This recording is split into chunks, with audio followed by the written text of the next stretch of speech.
Apa yang terjadi saat bos mafia paling ditakuti di Jakarta diluluhkan oleh sebungkus lemper dari anak kecil malam ini? Saksikan bagaimana hati yang sekeras batu hancur oleh air mata seorang ibu. Ini adalah kisah penebusan dosa yang paling mengharukan. Sebelum kita mulai, tolong tulis di kolom komentar dari kota mana kalian menonton video ini. Dengan suara gemetar dan tangan yang kotor terkena tepung, anak itu melangkah perlahan. Seolah dia tahu satu langkah salah bisa menghancurkan segalanya. Dia menelan, ludah menatap tajam ke arah penjaga keamanan dan berbisik seperti sedang berdoa. "Tolong beli dagangan saya, Pak Ibu, saya sedang dirawat." Apa yang terjadi selanjutnya membuat tempat itu sunyi senyap seketika. Suara gelas pecah yang menghantam lantai marmer memotong percakapan elegan di restoran itu. Setajam pisau. Para tamu menoleh ke arah pintu masuk di mana seorang bocah basah kuyup gemetaran di bawah cahaya lampu gantung emas. Air hujan membentuk genangan gelap di atas lantai yang mengkilap sementara Dito memeluk keranjang jualannya erat-erat di dada kurusnya. "Tolong beli lemper saya, Pak." Suaranya yang parau bergema di antara meja-meja mewah beralas kain putih. "Ibu saya bisa meninggal hari ini kalau saya tidak dapat uang." Manajer restoran berlari mendekat dengan mata panik. Pelanggan restoran paling eksklusif di Jakarta ini tidak biasa dengan gangguan. Apalagi dari bocah miskin yang meneteskan air kotor di karpet mahal mereka. Tapi di meja sudut tersembunyi, dalam bayangan Pak Arman, tidak melepaskan pandangannya dari bocah itu. Jari-jarinya yang penuh bekas luka kekerasan mencengkeram gelas anggur merah. Cairan itu berguncang seperti darah. "Tuan, saya minta maaf," bisik manajer itu ke telinga tamu, lalu mencoba menyeret anak itu keluar. "Ini bukan tempat untukmu." Tapi Dito melepaskan diri dengan tenaga putus asa. Matanya besar dan berkaca-kaca karena menahan tangis menatap setiap wajah di ruangan itu. "Tolonglah, ini lemper enak, ibu saya membuatnya sebelum subuh." Seorang wanita menutup hidung dengan serbet. Seorang pengusaha berjas mahal bergumam sinis tentang keamanan tempat itu. Mereka membuang muka tidak nyaman melihat kemiskinan masuk ke dalam gelembung emas mereka. Tapi Pak Arman terus mengamati. Air hujan menetes dari rambut hitam anak itu menciptakan aliran kecil yang hilang di leher kaos usangnya. Sepatu ketsnya yang bolong meninggalkan jejak basah di setiap langkah. Keranjang itu gemetar di tangan kecilnya, tapi dia tidak melepaskannya. Tidak akan pernah dia lepaskan. "Ibu saya, dia sakit gula," lanjut Dito memohon langsung ke arah meja-meja. "Dokter bilang dia butuh suntikan insulin hari ini atau dia akan mati." Suaranya pecah di kata terakhir. Pak Arman mengenali suara itu. Dia pernah mendengarnya di tenggorokannya sendiri 30 tahun lalu di bawah jembatan pelabuhan Tanjung Priok, saat memeluk tubuh kaku adiknya. Dia juga pernah mendengar permohonan putus asa yang sama, teriakan bisu yang hanya diketahui oleh anak-anak miskin. Manajer itu mencengkeram lengan Dito lebih keras. "Cukup. Kamu harus pergi sekarang atau saya panggil satpam." "Tidak." Teriakan itu terdengar seperti tembakan. "Saya cuma mau jualan. Saya bukan maling tolong." Dito melepaskan diri lagi dan berlari ke tengah ruangan. Napasnya memburu menciptakan uap kecil di udara dingin AC. Para tamu menatapnya seolah dia adalah binatang liar yang masuk ke wilayah mereka. Di saat anak itu terlihat sangat kecil, dikelilingi kemewahan yang menindas matanya bertemu dengan mata Pak Arman. Waktu seakan berhenti. Pak Arman melihat sesuatu yang orang lain tidak lihat. Cara Dito mengangkat dagunya meski ketakutan. Cara bahunya meski gemetaran tidak membungkuk kalah. Harga diri yang keras kepala yang melekat padanya seperti perisai tak terlihat. Itu adalah kebanggaan yang sama yang dia rasakan malam itu di pelabuhan, saat dia bersumpah tidak akan pernah lagi jadi korban dunia yang kejam. "Sini nak," suara Pak Arman membelah kesunyian seperti perintah militer dalam tenang dan penuh wibawa. Semua orang di restoran menoleh padanya, tapi Pak Arman hanya menatap bocah itu. Dito mendekat dengan ragu mengusap hidungnya dengan lengan baju. Sepatunya berdecit di lantai marmer yang basah. "Kamu butuh berapa?" Pertanyaan itu menggantung di udara seperti sebuah janji. Pak Arman mengeluarkan dompet kulit hitamnya, gerakannya tenang dan terkontrol. Lembaran uang merah muncul di antara jari-jarinya. 5 juta, Pak, gumam Dito. "Itu untuk obat ibu dan supaya Bapak tidak perlu kerja malam ini dengan tangan sakit." Pak Arman menghitung 10 lembar uang, 100.000, lalu 10 lagi, dan terus bertambah sampai jumlahnya banyak sekali. Mata Dito terbelalak kaget. "Ini untuk ibumu," kata Pak Arman menyodorkan uang itu. "Dan ini," dia mengeluarkan gepokan lagi, "adalah supaya kamu tidak perlu lagi jualan lemper di tengah hujan deras." Restoran itu sunyi senyap seperti kuburan. Hanya terdengar suara hujan memukul kaca jendela. Dito mengambil uang itu dengan tangan gemetar, tidak percaya dengan apa yang terjadi. Dia menatap Pak Arman seperti melihat malaikat. "Kenapa? Kenapa Bapak menolong saya?" Pak Arman berdiri perlahan. Sosoknya menjulang tinggi 180 cm, otot padat di balik jas yang dijahit sempurna. Tamu lain memalingkan wajah saat merasakan aura mengerikan darinya. "Karena semua orang layak dapat kesempatan, Nak." Dia menepuk bahu basah anak itu. "Tapi sekarang kamu harus pergi. Lari pulang ke keluargamu." Dito mengangguk, cepat memasukkan uang ke saku celana. Sebelum pergi, dia mengambil 1 bungkus lemper dari keranjang dan meletakkannya di meja Pak Arman. "Ini untuk Bapak, isinya ayam manis kesukaan anak-anak." Lalu dia berlari keluar menembus malam yang hujan, langkahnya bergema di aspal basah sampai menghilang di kejauhan. Pak Arman menatap bungkusan daun pisang di atas meja itu yang masih hangat. Untuk pertama kalinya dalam bertahun-tahun, dia merasakan sesuatu yang sudah dia lupakan, harapan. Di luar hujan terus mengguyur, Jakarta mencuci jalanan dan menyeret dosa keselokan. Tapi di hati seorang pria yang sudah belajar untuk mati, rasa sesuatu baru saja bangkit. Sesuatu yang berbahaya, sesuatu yang manusiawi. Halo penonton, terima kasih sudah hadir di sini. Tolong tekan tombol like dan tulis di kolom komentar bagaimana pendapat kalian tentang cerita ini dan dari kota mana kalian menonton video ini sekarang. Mari kita lanjutkan ceritanya. Pak Arman terbangun jam 5 pagi seperti rutinitasnya selama 15 tahun terakhir. Apartemen penthouse-nya di kawasan elit Jakarta menjulang di atas kota seperti tahta dari kaca dan baja, tapi dia tidak pernah bisa tidur nyenyak di ketinggian. Orang-orang seperti dia tahu semakin tinggi kamu memanjat, semakin sakit saat kamu jatuh. Dia menuju ruang olahraga pribadi di mana latihan keras selama 2 jam sudah menunggunya. Setiap pukulan ke samsak tinju adalah sebuah peringatan. Tetap kuat, tetap hidup, tetap pegang kendali. Keringat bercampur dengan ingatan malam sebelumnya anak kecil itu lemper hangat, dan perasaan aneh yang tidak bisa dia hilangkan. Ponselnya bergetar. Sebuah pesan teks dari Joko, tangan kanan kepercayaannya. "Bos kita ada pertemuan dengan kelompok dari Surabaya jam 10, situasi aman terkendali." Pak Arman mengetik balasan. "Ubah rencana. Saya mau kamu selidiki sesuatu. Apa yang bos butuhkan? 1 keluarga. Nama belakang Rahmat, ayahnya kecelakaan di proyek bangunan, ibunya sakit keras. Mereka punya anak laki-laki 12 tahun yang jualan lemper keliling. Ada jeda lama sebelum balasan muncul. Ada masalah sama mereka, bos. Tidak cari tahu saja di mana mereka tinggal dan bagaimana kondisi mereka." Pak Arman mematikan ponsel dan masuk ke kamar mandi. Air panas menghantam punggungnya yang penuh bekas luka. Bekas luka itu menceritakan kisah pendakiannya di dunia hitam Jakarta. Setiap luka punya nama, punya pengkhianatan, dan punya pelajaran yang dibayar dengan darah.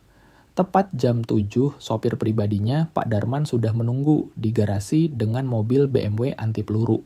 Dia pria 60 tahun yang sudah bekerja untuk 3 generasi bos mafia. dan tahu kapan harus bertanya serta kapan harus diam menyetir. Selamat pagi Pak Arman, pagi Pak Darman, ke kantor. Saat membelah jalanan Jakarta yang mulai macet, Pak Arman mengamati kota yang mulai bangun.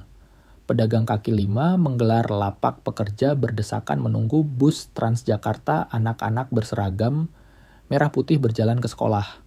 Sebuah kehidupan yang dulu pernah dia kenal, tapi sekarang terasa seperti ada di planet lain. Kantor legalnya menempati seluruh lantai 10 di gedung perkantoran pusat bisnis Sudirman. Mendoza Import tulisan itu tertera di plakat kuningan. Dan memang benar mereka mengimpor sesuatu, kesetiaan, kebisuan, dan wilayah kekuasaan. Produk paling berharga di pasar gelap. Ratna asistennya selama 8 tahun, menyambutnya dengan kopi hitam dan jadwal harian. Wanita 40 tahun itu efisien seperti jam Swiss dan tidak pernah mengajukan pertanyaan sulit. Bapak punya 3 janji temu. Distributor dari pelabuhan jam 9, akuntan jam 11, dan rapat dengan rekan Surabaya digeser ke jam 2. Sempurna. Ada lagi. Ya Pak, ini baru datang tadi pagi. Ratna menyerahkan amplop coklat tanpa nama pengirim. Pak Arman langsung mengenali tulisan tangan itu. Ibu Asih dari Panti Asuhan Kasih Bunda. Satu-satunya orang yang berani menulis surat tangan padanya. Dia menunggu sampai sendirian di ruangan baru membukanya. Arman anakku, surat itu dimulai dengan tulisan gemetar wanita 80 tahun. Ibu harap kamu menjaga jiwamu sebaik kamu menjaga badanmu. Anak-anak panti titip salam. Marni sudah bisa membaca berkat buku yang kamu kirim. Miko ingin jadi dokter kalau sudah besar. Katanya dia mau mengobati semua orang miskin di Jakarta. Pak Arman tersenyum tipis. Ibu Asi adalah satu-satunya orang hidup yang mengenalnya dari zaman dulu. Sebelum dia berubah menjadi serigala saat dia masih Arman kecil, anak jalanan yang datang ke panti asuhan dengan tulang rusuk patah dan hati yang hancur. Surat itu berlanjut. Kami perlu perbaiki atap asrama putri. Hujan tahun ini mengerikan sekali. Kami juga butuh obat-obatan. Si kecil Ana kena asma dan stok obat habis. Pak Arman tidak selesai membacanya. Dia mengambil buku cek dan menulis angka dengan banyak nol. Selalu lebih mudah menyelesaikan masalah dengan uang daripada dengan kata-kata. Ponselnya berdering. Joko. Bos saya sudah dapat info yang diminta. Bicara. Namanya Rahmat Santoso, 42 tahun, kuli bangunan. Dia kecelakaan 3 minggu lalu di proyek milik PT Bangun Jaya. Balok beton jatuh menimpanya dan menghancurkan kedua tangannya.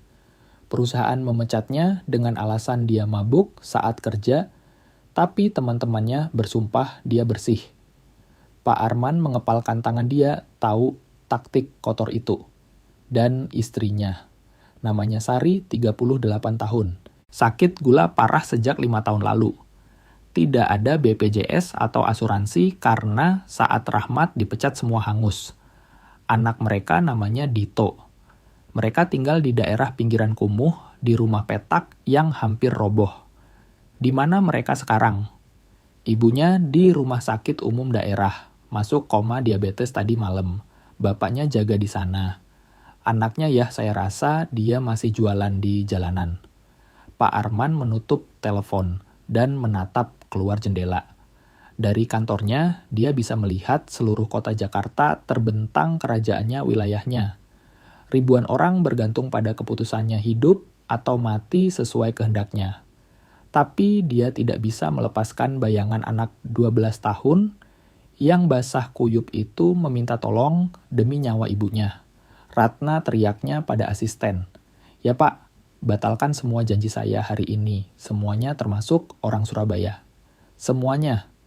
Dan telepon Dr. Gunawan. Bilang saya butuh bantuan darurat. Pak Arman berdiri dan mengambil jasnya. Dia punya urusan yang harus diselesaikan. Sesuatu yang belum pernah dia lakukan selama bertahun-tahun bertindak tanpa menghitung untung rugi. Saat turun di lift menuju parkiran, dia teringat kata-kata Ibu Asih. Saat dia keluar dari panti umur 18 tahun. Ingat, Nak kekuasaan tanpa belas kasih hanyalah kekejaman yang terorganisir. Dulu dia pikir biarawati tua itu tidak paham dunia nyata. Sekarang, 15 tahun kemudian, dia bertanya-tanya, jangan-jangan dialah yang tidak pernah paham. Mobil BMW itu menderu halus dan Pak Arman meluncur menuju rumah sakit umum. Menuju ranjang tempat seorang wanita berjuang hidup menuju pria yang menunggu mukjizat yang tak kunjung datang, dan menuju anak kecil yang mengingatkannya pada siapa dia dulu. Pak Darman tidak banyak tanya saat dia memberikan alamat itu. Dia sopir profesional, tapi lewat kaca spion Pak Arman bisa melihat kilatan di mata tua itu. Mungkin rasa hormat atau mungkin harapan. Kemacetan pagi hari merayap lambat di jalanan Jakarta, tapi Pak Arman tidak buru-buru. Untuk pertama kalinya, dia tidak berlari mengejar ambisi, tapi berlari menjauh dari masa lalu yang kelam menuju sosok manusia yang mungkin masih bisa dia selamatkan.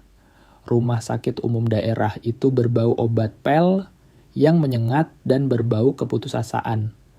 Pak Arman berjalan menyusuri lorong yang penuh sesak melewati orang-orang yang menunggu keajaiban dengan wajah pasrah. Orang miskin tahu betul keajaiban jarang mampir ke tempat seperti ini. Sepatu kulit mahalnya berbunyi di lantai ubin yang retak setiap langkah membawanya makin dalam ke dunia yang sudah lama dia tinggalkan. Dia menemukan Pak Rahmat di ruang tunggu unit perawatan intensif. Pria itu bertubuh kekar, wajahnya keras di tempat matahari proyek. Kedua tangannya diperban tebal dari jari sampai pergelangan, dan dia sedang memegang tasbih dengan ujung-ujung jari yang masih bisa digerakkan. Pak Rahmat. Pria itu mendongak, matanya merah karena kurang tidur dan menahan tangis. Ya, saya sendiri. Anda siapa? Saya Pak Arman. Saya bertemu anak Bapak semalam. Pak Rahmat berkedip bingung. Dito, di mana dia? Dia baik-baik saja. Dia sedang jualan lemper di tengah hujan semalam. Pak Arman duduk di kursi plastik di sebelah Pak Rahmat. Dia cerita soal istri Bapak. Ya Tuhan, suara Pak Rahmat pecah. Istri saya, Sari, sudah semalaman koma. Dokter bilang dia butuh obat mahal. Tanpa itu kalimatnya menggantung di udara. Pak Arman mengamati pria di sebelahnya. Pak Rahmat punya kewibawaan tenang ciri khas orang yang bekerja keras seumur hidup, demi keluarga bukan demi kekerasan. Apa sebenarnya yang terjadi di proyek itu? Tanya Pak Arman. Pak Rahmat menghela napas panjang. Saya kerja untuk PT Bangun Jaya milik Insinyur Rudi. Awalnya saya pikir mereka bos yang baik. Sampai saya sadar mereka pakai bahan bangunan murahan, tidak sesuai spesifikasi di gambar. Bahan seperti apa? Besi banci yang tipis, semen oplosan, kabel listrik, kualitas rendah. Saya sudah tegur Insinyur Rudi. Saya tunjukkan faktur palsu yang saya temukan di kantor proyek. Pak Rahmat meremas tasbihnya. Besoknya sebuah balok beton jatuh pas saya lewat di bawahnya. Pak Arman merasakan dingin menjalar di punggungnya. Dia kenal betul aroma ini. Ini bau pengkhianatan. Bapak punya buktinya. Saya sempat foto dokumen itu pakai HP jadul saya sebelum ngomong sama Rudi. Saya juga rekam pembicaraan kami. Pak Rahmat menatap curiga. Kenapa Bapak mau tahu? Karena saya tidak suka orang yang mencelakai pekerja jujur. Tiba-tiba seorang perawat keluar dari ruang ICU. Wajahnya lelah. Keluarga Ibu Sari. Pak Rahmat berdiri begitu cepat sampai hampir jatuh. Saya suaminya Sus. Istri Bapak butuh insulin dosis tinggi dan cairan infus khusus sekarang juga. Tanpa itu perawat menggeleng pelan. Biayanya 8 juta rupiah. Bapak ada uangnya. Pak Rahmat terduduk lemas di kursi. 8 juta rupiah baginya sama mustahilnya dengan 8 miliar. Pak Arman berdiri. Sus bayar di mana? Di kasir depan, Pak, tapi. Masukkan semua tagihan Ibu Sari ke rekening saya. Pengobatan penuh sampai sembuh. Pak Arman mengeluarkan kartu hitam eksklusif dari dompetnya. Dan saya minta dia dipindahkan ke kamar VIP hari ini juga.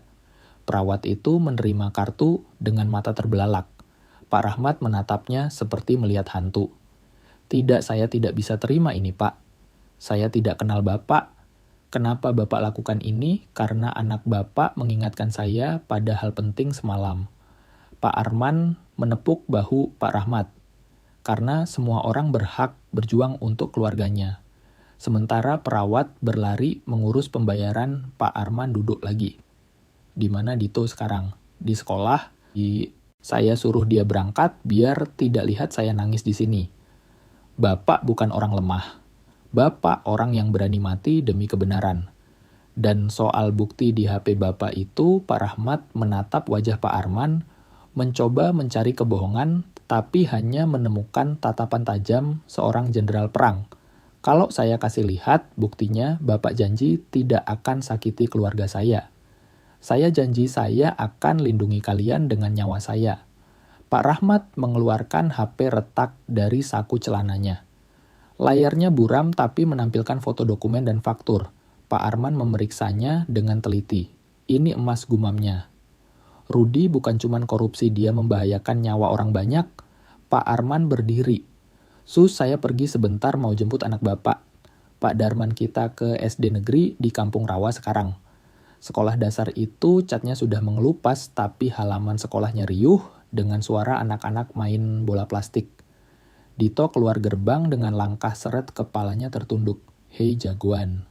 Dito mendongak. Matanya membulat sempurna. Om Arman, Om ngapain di sini? Jemput kamu, ibu kamu sudah sadar.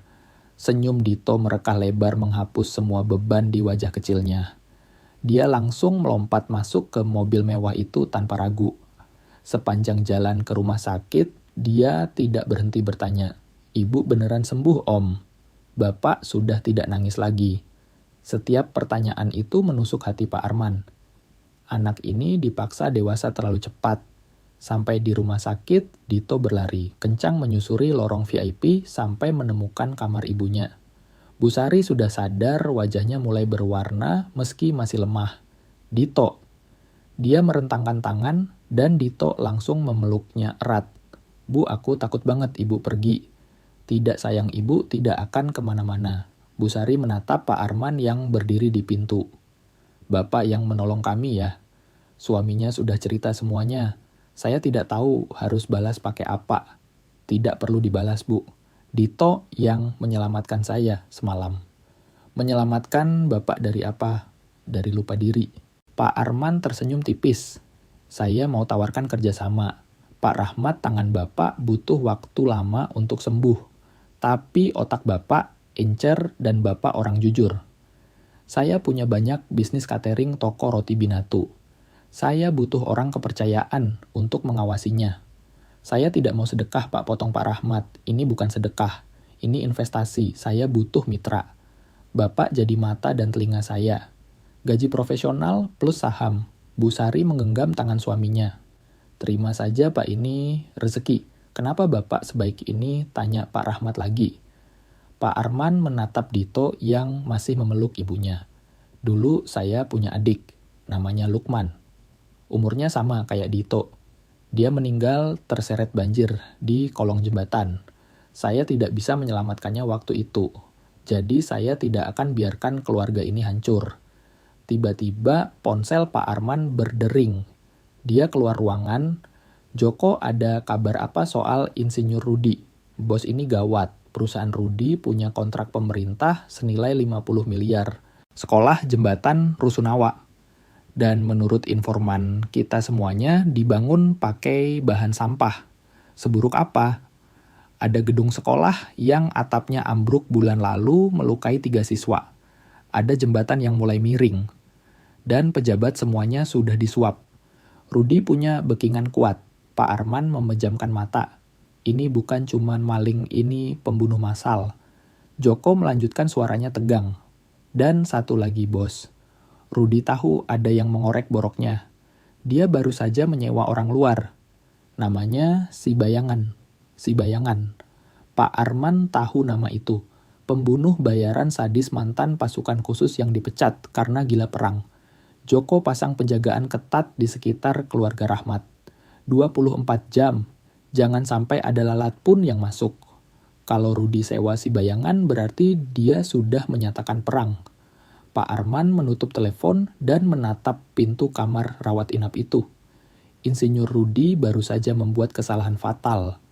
Dia mengusik keluarga baru milik sang serigala, dan itu tidak bisa dimaafkan. Insinyur Rudi menatap kota Jakarta dari kantornya di lantai 30 gedung pencakar langit Sudirman. Kaca jendela anti peluru itu menampilkan kerajaannya. Jembatan layang gedung sekolah rumah sakit dan apartemen mewah. Semuanya dibangun dengan tanda tangannya dan semuanya dibangun dengan bahan sampah yang dia tahu akan retak suatu hari nanti. Tapi itu masalah masa depan. Masalah dia sekarang adalah panggilan telepon yang baru saja masuk. Sekretarisnya memberitahu dengan suara gugup bahwa Komandan Galih ada di saluran 1.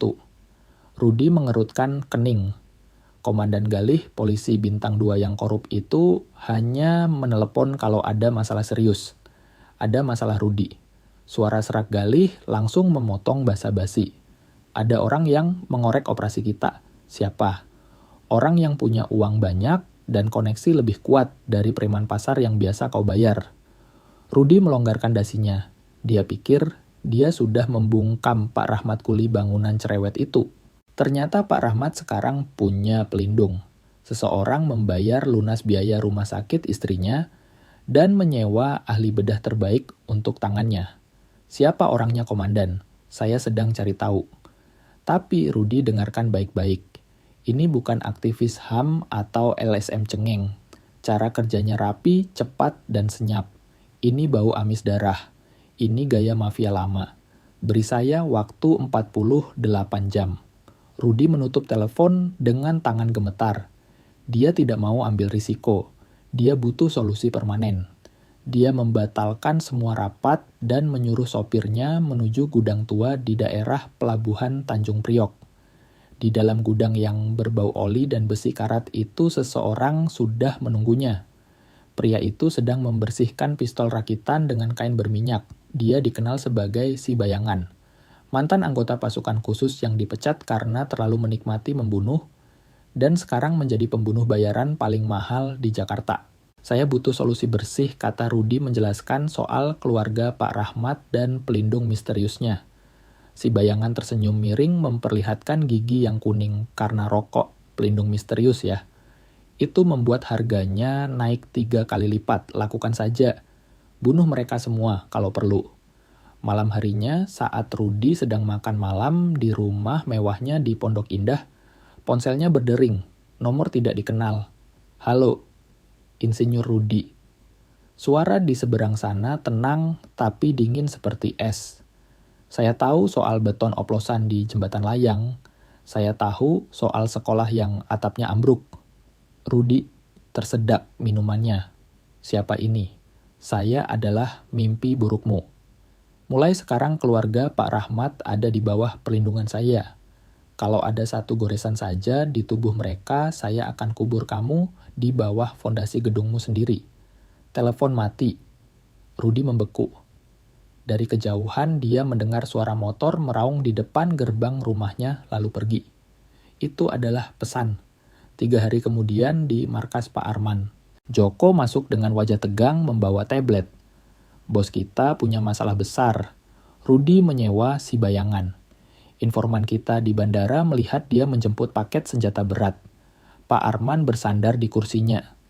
Permainan sudah berubah. Rudi bukan lagi sekadar kontraktor korup, dia sudah menyatakan perang terbuka. Keluarga Rahmat harus aman. Pindahkan mereka ke villa di puncak sekarang juga. Jangan lewat jalan tol, lewat jalan tikus. Tapi bos Si Bayangan tidak akan berhenti. Dia predator. Kalau begitu, kita harus memancingnya keluar. Atur pertemuan. Bilang padanya Serigala Jakarta ingin bertemu. Pertemuan itu disepakati tengah malam di TPU Karet Bifak di antara ribuan nisan orang mati. Pak Arman datang sendirian berdiri di bawah pohon Kamboja tua. Tapi dia tahu Joko dan penembak jitu terbaiknya sudah bersembunyi di kegelapan. Si Bayangan muncul dari balik sebuah makam marmer santai seolah sedang jalan-jalan sore. Dia memakai jaket kulit hitam dan memainkan pisau lipat di tangannya. Pak Arman, legenda dunia hitam Jakarta. Suaranya terdengar mengejek. Saya dengar Bapak sudah jadi pahlawan kesiangan sekarang. melindungi orang miskin. Saya membunuh pengkhianat dan musuh, kata Pak Arman datar. Kamu membunuh keluarga tidak bersalah demi uang. Itu bedanya kita. Si bayangan tertawa kecil. Filosofi sampah. Di bisnis ini cuman ada yang hidup dan yang mati. Rudi bayar saya mahal untuk kepala bapak dan kepala keluarga kuli itu. Saya tawarkan bapak 3 kali lipat untuk pergi dari kota ini, kata Pak Arman. Ini soal reputasi bos. Kalau saya gagal, tidak ada yang mau sewa jasa saya lagi. Lagi pula si bayangan menyimpan pisaunya dan mundur selangkah. Bapak pikir saya datang ke sini untuk berduel. Saya profesional, bos. Saat kita mengobrol ini, 3 anak buah saya sudah membidik kamar rumah sakit Bu Sari. Jantung Pak Arman berhenti berdetak sesaat. Dia sadar dia masuk perangkap. Si bayangan hanya pengalih perhatian. Ponsel Pak Arman bergetar. Pesan darurat dari tim pengawal di rumah sakit. Diserang, baku tembak. Si bayangan tertawa melihat ekspresi Pak Arman. Terlalu emosional. Itu kelemahan Bapak. Tapi tiba-tiba raungan sirin dan suara tembakan terdengar lewat telepon Pak Arman. Itu bukan suara kekalahan. Itu suara perlawanan. Joko berteriak di telepon. Bos serangan digagalkan. Kami sudah evakuasi keluarga lewat pintu belakang dapur. 2 anak buah kita gugur, tapi keluarga Rahmat aman. Mereka sudah di jalan menuju puncak. Pak Arman menatap si bayangan yang senyumnya mulai luntur. Sepertinya anak buahmu tidak seahli itu, kata Pak Arman dingin. Sekarang situasi berbalik. Pak Arman mengangkat tangannya memberi sinyal. Dari balik kegelapan makam lusinan sinar, laser merah dari senapan anak buah Joko terarah ke dada si bayangan. Si bayangan mengangkat tangan perlahan. Curang. Bapak bawa pasukan.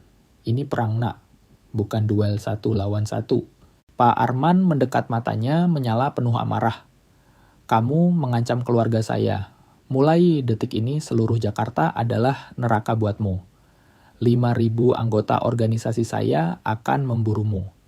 Tidak ada lubang tikus yang cukup dalam untuk sembunyi. Si bayangan melempar bom asap ke tanah dan menghilang di balik kabut tebal dan nisan-nisan beton. Tapi Pak Arman tidak mengejar. Dia membiarkannya lari karena dia tahu rasa takut adalah hukuman yang lebih kejam daripada kematian. Pak Arman masuk ke mobilnya. Ke puncak perintahnya pada Pak Darman. Kita harus pastikan mereka aman. Villa persembunyian di puncak itu sunyi, dikelilingi hutan pinus dan kabut pegunungan. Saat Pak Arman sampai di sana subuh hari, dia menemukan Dito sedang duduk di teras memeluk lutut. Matanya bengkak, Om Arman. Dito berlari memeluknya. Ada orang jahat nembak-nembak di rumah sakit. Aku takut. Sudah aman jagoan. Om di sini sekarang. Pak Rahmat dan Bu Sari keluar dari dalam villa. Wajah mereka pucat masih syok dengan kejadian semalam. Pak Rahmat mendekat tangannya yang diperban gemetaran. Pak Arman sebenarnya siapa bapak ini? Kenapa ada orang bersenjata yang mau membunuh kami dan ada pasukan yang melindungi kami?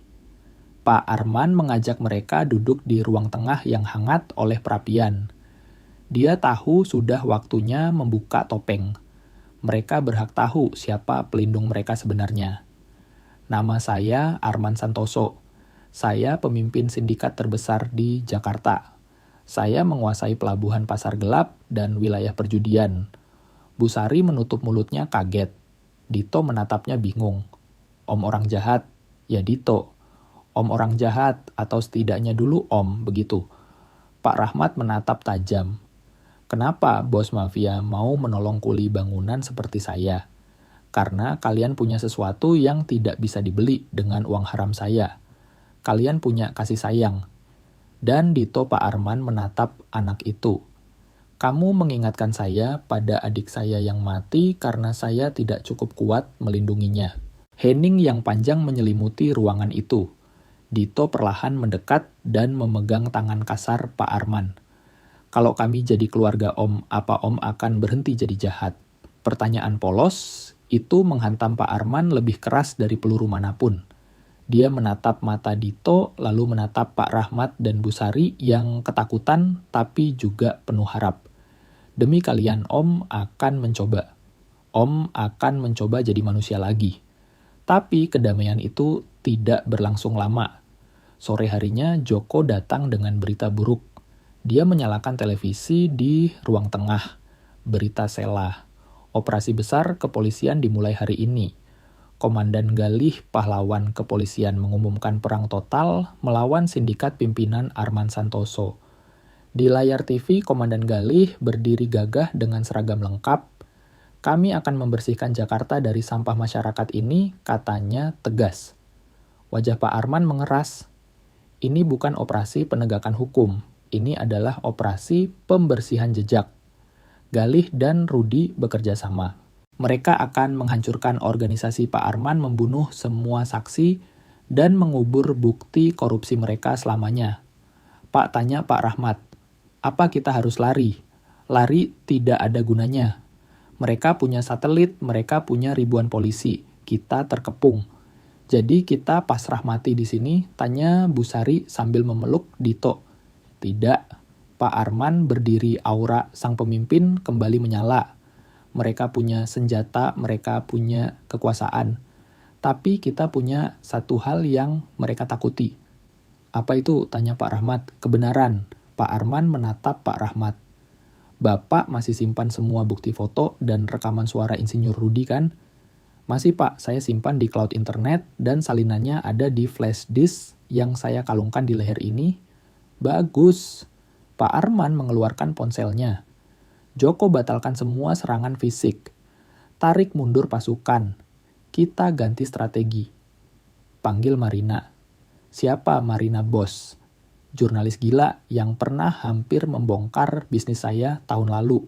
Bilang padanya, saya punya berita eksklusif yang akan meruntuhkan separuh pejabat Jakarta. Kita tidak akan perang pakai peluru. Kita akan perang pakai berita. Malam itu, di villa terpencil di puncak, sebuah aliansi aneh terbentuk. Seorang bos mafia, seorang kuli bangunan cacat, dan seorang anak penjual lemper bersiap melawan raksasa korupsi yang mencengkeram ibu kota. Perang yang sesungguhnya baru saja dimulai. Rencana itu dijalankan dengan presisi militer, tapi kali ini senjatanya adalah kamera dokumen dan internet. Pak Rahmat memandu Pak Arman ke sebuah gudang tua di belakang villa, tempat dia menyembunyikan kotak besi di bawah tumpukan perkakas berkarat. Disinilah semuanya, kata Pak Rahmat membuka kotak itu dengan tangan gemetar. 2 tahun bukti kejahatan. Pak Arman memeriksa isinya. Kontrak asli dengan tanda tangan palsu, foto-foto material bangunan yang retak, dan rekaman percakapan di mana Insinyur Rudi mengakui kecurangannya. Ada juga bukti suap transfer bank ke rekening pribadi wali kota dan beberapa anggota dewan. Ya Tuhan, gumam Pak Arman. Dengan ini, Bapak bisa menyeret separuh pejabat Jakarta ke penjara. Itulah kenapa mereka mau saya mati, kata Pak Rahmat. Dia mengeluarkan sebuah dokumen kuning. Ini kontrak pembangunan rumah sakit anak Jakarta yang atapnya roboh 2 tahun lalu dan menewaskan perawat itu. Pak Arman merasakan darahnya mendidih. Rudi membangun rumah sakit itu dengan semen oplosan, sama seperti proyek lainnya. Bu Sari muncul di pintu gudang. Para wartawan sedang menuju ke sini. Joko bilang dia berhasil menghubungi Marina. Pak Arman langsung mengenali nama itu. Marina adalah jurnalis investigasi paling ditakuti di Indonesia wanita yang sudah menjatuhkan banyak koruptor lewat liputan tajamnya.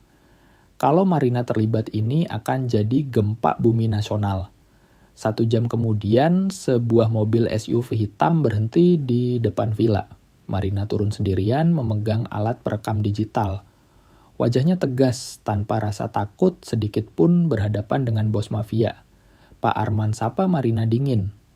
Saya dengar Anda punya cerita menarik tentang Insinyur Rudi. Pak Rahmat dan Bu Sari bergabung di teras. Mereka menyerahkan semua bukti. Marina memeriksa setiap lembar kertas, matanya melebar tak percaya. Ini adalah skandal korupsi konstruksi terbesar dalam 20 tahun terakhir. Insinyur Rudi bukan cuma koruptor, dia pembunuh berdarah dingin. Tapi apa Anda berani memuatnya? Tanya Pak Rahmat. Komandan Galih sedang memburu kami. Marina tersenyum sinis. Galih, pahlawan kepolisian itu. 3 tahun lalu saya hampir membongkar kedoknya, tapi bukti saya kurang kuat. Galih bukan polisi bersih. Dia memimpin unit khusus yang tugas sebenarnya adalah membersihkan saingan bisnis sindikat narkoba lain. Jadi kita tidak hanya melawan satu kontraktor korup, kata Bu Sari.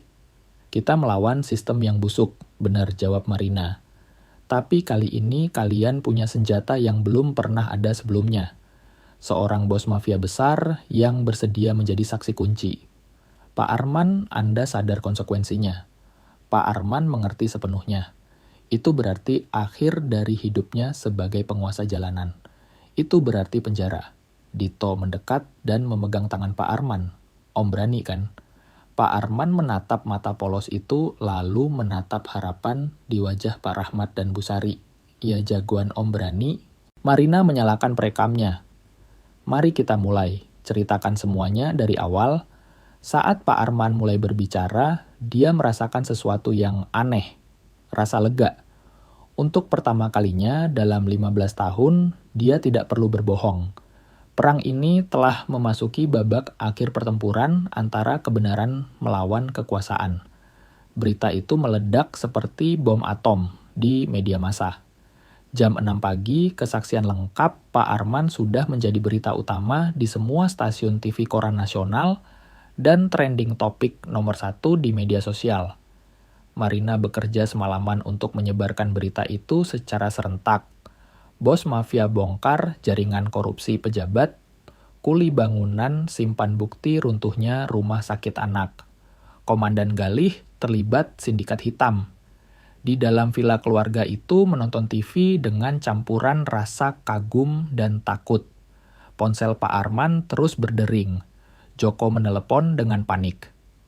Bos Galih menyatakan keadaan darurat di Jakarta. Dia mengerahkan kendaraan taktis dan helikopter. Dia tidak mau menangkap bos, dia mau eksekusi mati di tempat. Bu Sari datang membawa, kopi tangannya gemetar. Apa kita salah langkah, Pak? Tidak, tapi saya tidak menyangka reaksinya secepat ini. Di layar TV Komandan Galih sedang melakukan konferensi pers. Wajahnya merah padam menahan amarah. Penjahat Arman Santoso menyebar fitnah keji untuk menyelamatkan diri. Dia teroris yang membahayakan negara. Kami akan menangkapnya hidup atau mati.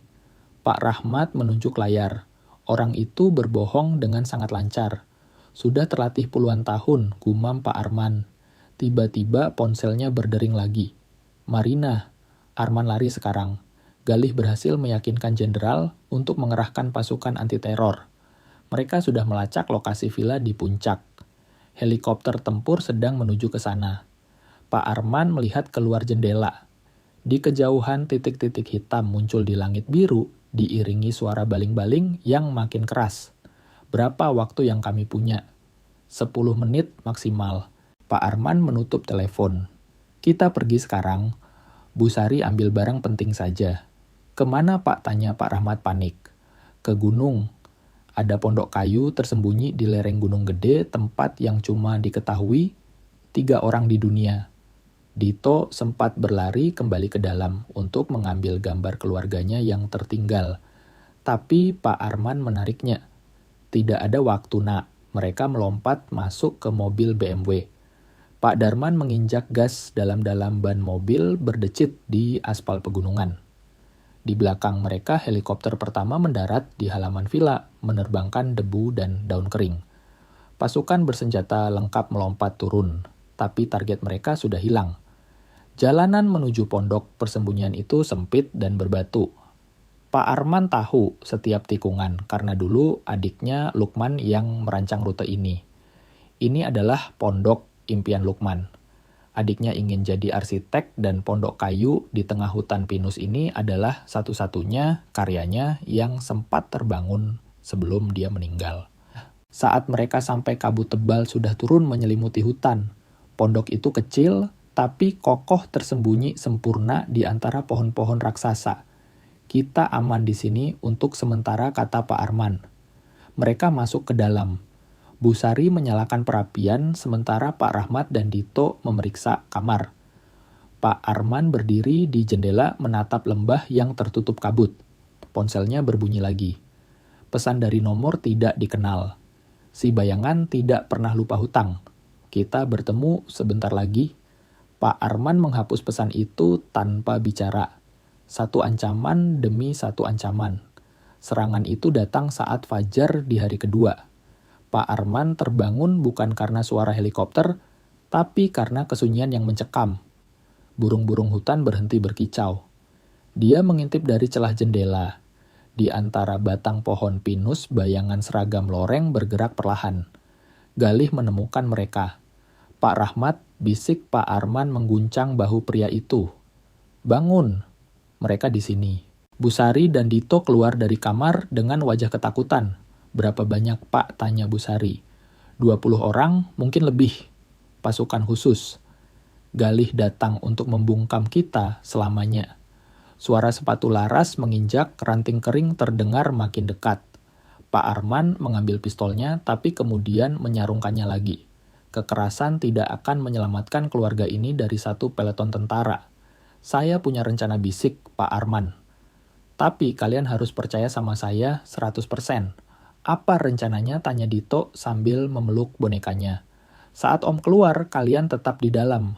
Apapun yang terjadi, jangan keluar sampai Om kembali. Kalau Om tidak kembali, bagaimana? Tanya Dito dengan mata berkaca-kaca. Pak Arman berlutut memegang bahu anak itu. Ingat apa yang kamu bilang soal keluarga. Keluarga tidak saling meninggalkan. Dan Om tidak akan pernah meninggalkan keluarga Om. Dia mencium kening Dito menatap tajam Pak Rahmat dan Bu Sari seolah mengucapkan, selamat tinggal tanpa kata, lalu berjalan menuju pintu depan. Pak Arman panggil Pak Rahmat. Sebelum Bapak keluar, Bapak harus tahu satu hal. Saya dapat info dari teman proyek semalam. Insinyur Rudi sudah mati. Bunuh diri di sel tahanan katanya. Tapi semua orang tahu Galih yang menyuruhnya dibungkam. Info itu mengubah segalanya. Galih sudah memutus satu mata rantai. Sekarang tinggal mata rantai terakhir mereka. Pak Arman membuka pintu pondok dan melangkah keluar dengan tangan terangkat tinggi ke udara. Komandan Galih, saya Arman Santoso, saya tidak bersenjata. Komandan Galih muncul dari balik pohon besar, seragamnya rapi tanpa noda senyum, kemenangannya dingin. Pasukannya mengepung pondok dengan senapan serbu terarah ke jendela. Sang serigala Jakarta, ternyata kau lebih kecil dari dugaanku. Biarkan keluarga itu pergi. Urusanmu cuma dengan saya. Galih berjalan mendekat sampai jarak 1 meter. Keluarga. Seorang bos kriminal bicara soal keluarga. Lucu sekali. Sayangnya Insinyur Rudi sudah meninggal karena depresi.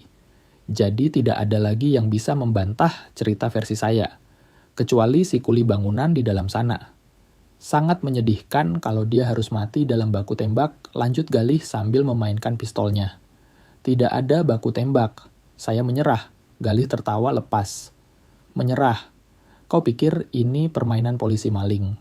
Kau akan mati di sini dan saya akan bilang kau melawan petugas. Galih mengarahkan pistolnya tepat ke kening Pak Arman. Tiba-tiba suara dengung halus terdengar di udara. Galih mengerutkan kening. Suara apa itu? Itu suara abad 20, satu komandan. Pak Arman menunjuk ke atas ke sela-sela pohon pinus. 3 buah drone kamera melayang stabil, lampu merahnya berkedip-kedip. Marina tahu posisi kita, lanjut Pak Arman tenang. Dia menyiarkan ini secara langsung.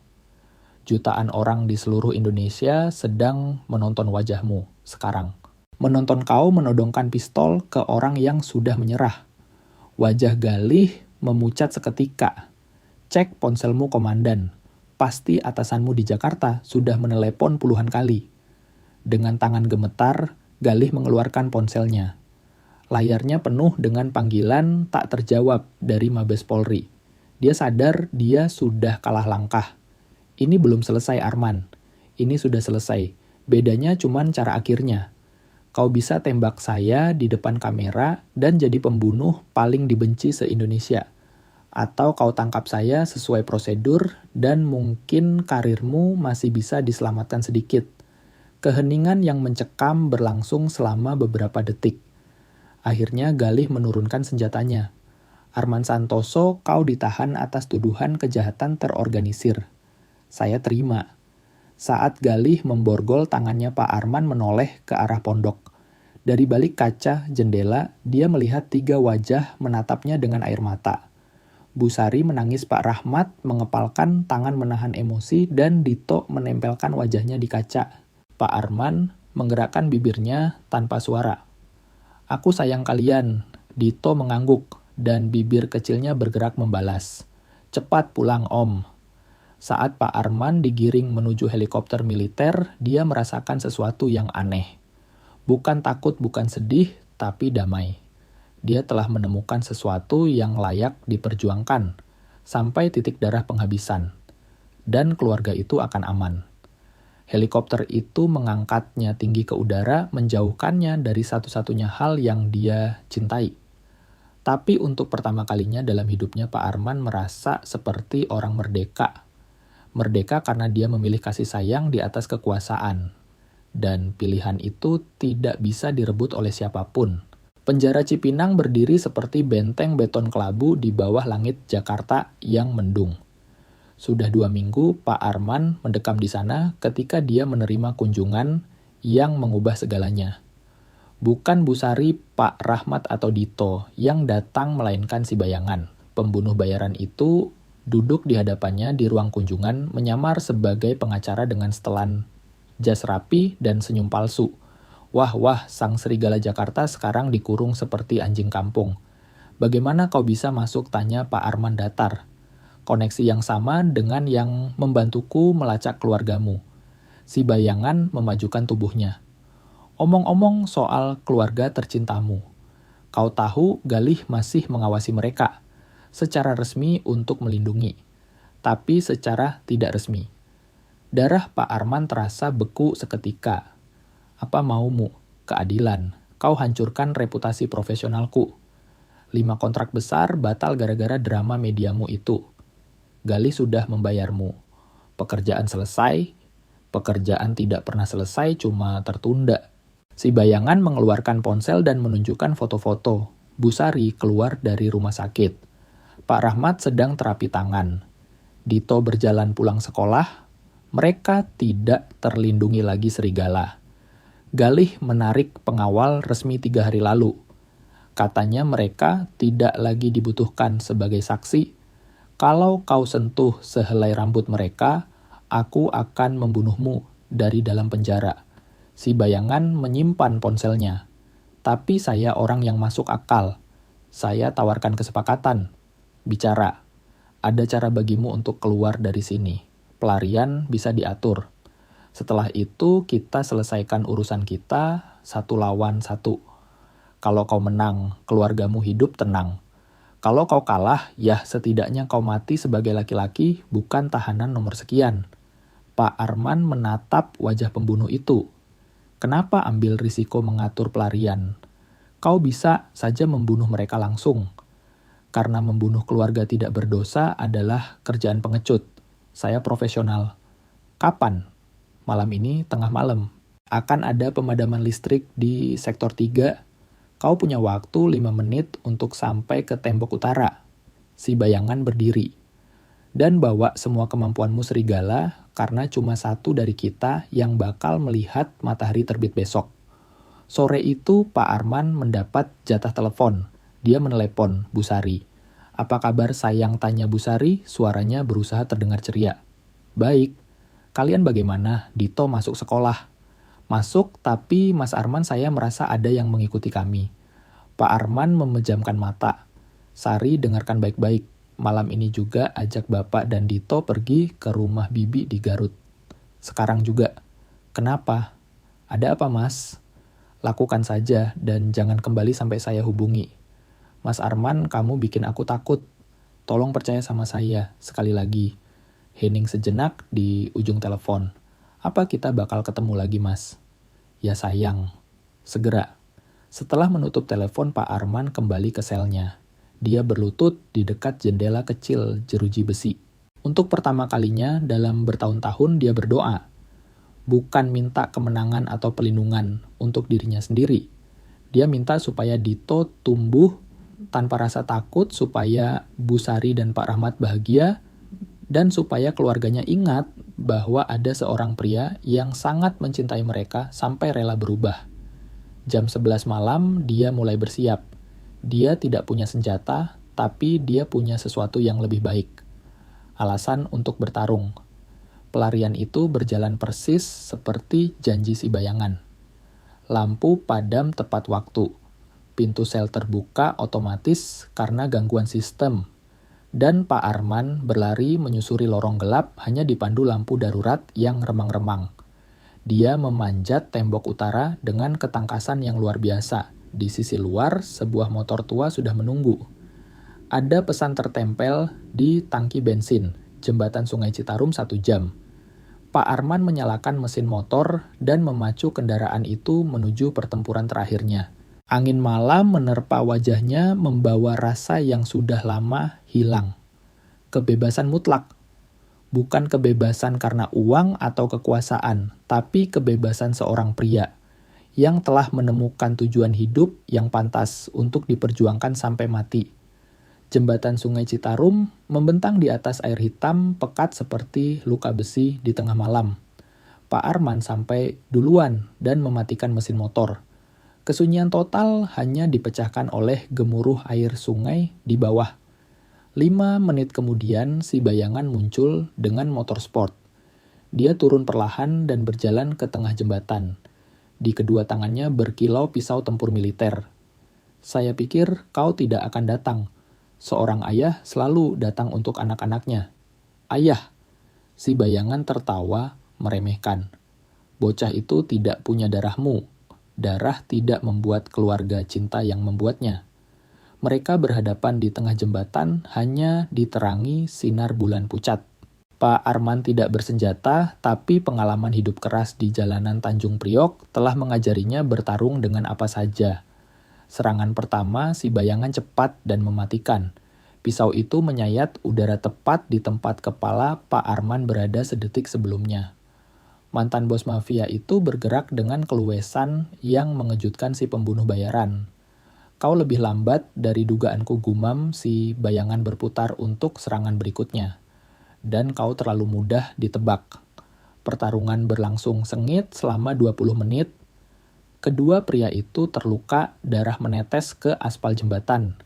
Si bayangan unggul karena senjata, tapi Pak Arman punya kekuatan lain. Dia punya sesuatu untuk dinanti. Di satu momen kritis saat si bayangan melompat untuk tikaman terakhir ke arah jantung Pak Arman, teringat wajah Dito yang bertanya apakah dia akan pulang cepat. Bayangan itu memberinya tenaga ledakan yang entah datang dari mana. Dia menghindar ke samping menangkap pergelangan tangan si bayangan dan memutarnya dengan keras sampai terdengar bunyi tulang patah. Pembunuh itu berteriak dan menjatuhkan pisaunya. Dengan satu gerakan cepat, Pak Arman mengangkat tubuh lawannya dan menekannya ke pagar pembatas jembatan. Saya bisa membunuhmu sekarang, napas Pak Arman memburu. Mendorongmu jatuh ke sungai seperti adik saya yang mati tenggelam. Si bayangan menatap matanya menunggu eksekusi mati. Tapi dia melihat sesuatu yang tidak dia duga belas kasih. Tapi kau tidak akan melakukannya, kan? Tidak, karena saya bukan lagi orang itu. Pak Arman melepaskan cengkeramannya dan mundur. Pergi, menghilanglah. Dan kalau kau pernah mendekati keluarga saya lagi, saya tidak akan sebaik ini. Si bayangan bangkit sambil memegangi tangannya yang patah. Kenapa kau biarkan saya hidup? Karena anak saya mengajari saya bahwa beberapa kemenangan bisa diraih tanpa menumpahkan darah. 15 tahun kemudian, di hari yang cerah bulan Desember, Pak Arman duduk di barisan penonton, menyaksikan Dito Rahmat melangkah ke panggung wisuda Universitas Indonesia. Pemuda 27 tahun itu menerima ijazah sebagai dokter spesialis bedah trauma. Bu Sari dan Pak Rahmat yang rambutnya sudah memutih semua bertepuk tangan dengan wajah berseri-seri sambil menangis bahagia. Pak Rahmat kini sukses memimpin koperasi pekerja bangunan yang memperjuangkan hak-hak buruh se-Jakarta. Ayah bangga padaku, tanya Dito setelah upacara selesai sambil memeluk Pak Arman. Panggilan ayah itu masih membuat hati Pak Arman bergetar meski sudah belasan tahun berlalu. Lebih bangga dari yang bisa kamu bayangkan, Nak. Malam itu mereka merayakan dengan makan malam sederhana di toko roti kecil yang dibuka Pak Arman di pinggiran Jakarta Selatan. Namanya Roti Lukman. Dinding toko itu penuh dengan foto kenangan. Dito saat masuk kuliah Bu Sari memimpin senam lansia Pak Rahmat menerima penghargaan komunitas.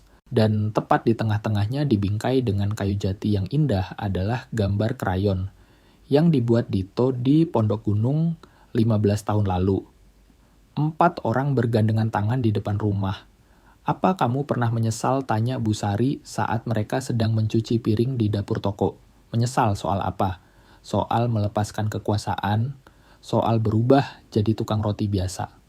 Pak Arman melihat keluar jendela. Para tetangga yang lewat menyapanya dengan ramah. Pagi Pak Arman, roti manisnya enak sekali hari ini. Bagi mereka, dia hanyalah Pak Arman yang baik hati yang selalu punya waktu mendengarkan curhat pelanggan. Sari saya jadi serigala selama 15 tahun. Saya jadi keluarga kalian selama 15 tahun berikutnya. Dan 15 tahun terakhir ini adalah hidup terbaik yang pernah saya miliki. Malam itu sebelum tidur Pak Arman mengeluarkan dompetnya. Di sana ada foto tua yang sudah kuning, foto Lukman adiknya, tersenyum di bawah matahari pelabuhan. Aku menepati janjiku, dik, bisiknya pelan. Aku menemukan keluarga dan kali ini aku berhasil menjaga mereka tetap aman. Di kejauhan lonceng gereja berbunyi 12 kali menandakan pergantian hari. Dan Pak Arman Santoso, pria yang dulu adalah serigala dan kini adalah seorang ayah tertidur dengan damai. Ini adalah akhir dari cerita kita. Kisah Pak Arman ini sebenarnya mengajarkan kita satu hal yang sangat sederhana, tapi sering sekali kita lupakan. Bahwa kekuatan yang sesungguhnya bukanlah tentang seberapa keras kita bisa memukul, atau seberapa banyak uang yang kita tumpuk di bank. Pak Arman menghabiskan separuh hidupnya menjadi serigala, berpikir bahwa ditakuti itu sama dengan dihormati. Dia punya segalanya, tapi di saat yang sama dia tidak punya apa-apa. Siapa sangka justru sebuah lemper hangat di tengah hujan dan pelukan tulus dari seorang anak kecil yang mampu meruntuhkan benteng pertahanan itu. Pak Arman membuktikan kepada kita semua bahwa tidak ada kata terlambat untuk memutar arah.